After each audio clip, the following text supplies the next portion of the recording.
Hey guys, Caleb here, and this is the new Aputure 60D, and for $169, you will find a more powerful, compact, and versatile light. Quick disclaimer, Aputure did ship me these two lights.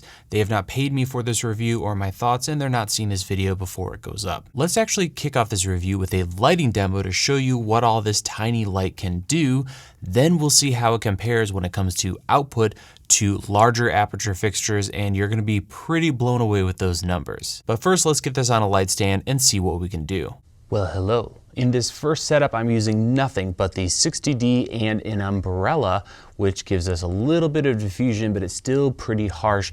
I'm not wild about this, but it's a really affordable setup, and you can simply use the umbrella mount that comes with the light to make this work. For this setup, I've switched to one of my favorite budget softboxes. It has a Bowens mount, goes directly on the light. I think it looks much nicer shadows, and now I can add a foam board to this side of my face, and that'll give us a little bit of fill. And just like that, we're starting to get a pretty nice key light using this Aputure 60D. Now let's take things a little further. And now I have a massive softbox on the 60D. You can see how incredibly soft the image is.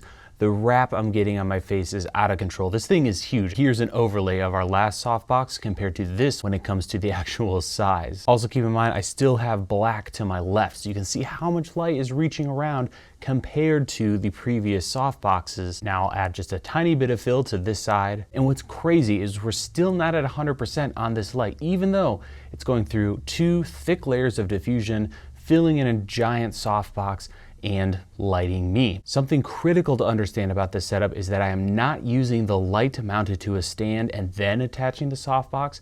I actually clamped the softbox with a grip head to my stand, then added the light. So the light is completely independent of the light stand. If you try to use this light mounted to a stand with a softbox of this size and weight, you might break this light because it's really just not designed for that big of a modifier. So you have been warned. If you're going to do a setup like this, you need a strong stand, a grip head, as well as a Cardellini or Mathellini clamp, and that will allow you to get this setup going. So that gives you an idea of what the Amaran 60D can do. Now let's get into the features and interesting specs of this light.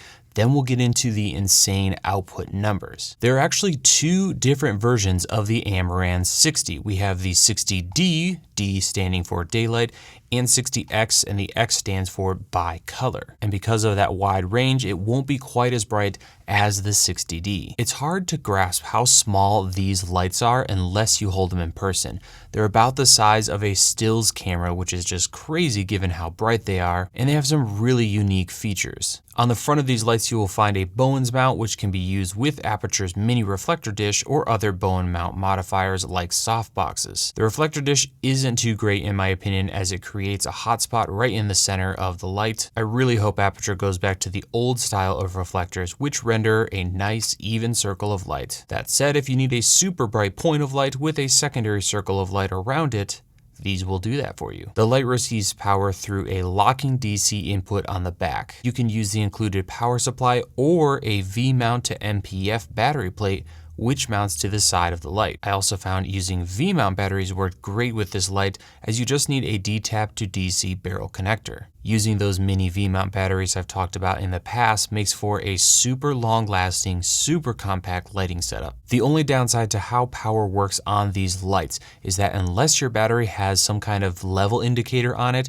you won't be able to tell how much battery life you have remaining, as there's no indication on the side screen, which we'll talk about in a second. Also on the back of the light, you will find a vent for the fan, which never made enough noise to worry me, a power switch, and a control dial. There is a bright display on the side of the light showing output and color temperature settings if you have the 60X. You can turn the rear dial to change settings or press in the dial to quickly run through settings. The dial can also be held down on the 60X to switch over to controlling color temperature. Next to the display, there is a Bluetooth reset button, which allows you to link these lights to the Sidus Link app. This gives you wireless remote control, as well as 8 lighting effects on the 60D and 9 on the 60X. On the bottom of these lights, there is a strong 1/4 20-inch mount, which works very well with the included spigot and light mount. All of this means you can mount these lights to just about anything. You have the strong metal mount that comes with it, so you can throw it on a light stand. You could also put it on a ball head or a tripod or a monopod or a boom pole and use these things anywhere. If you're into nighttime off-roading, I suppose these would work just fine as a spotlight too. Color accuracy and rendering is great on these lights, but things get really interesting when we start to talk about output. So I took these two lights and my Aputure 120D Mark II as well as the Amaran 100D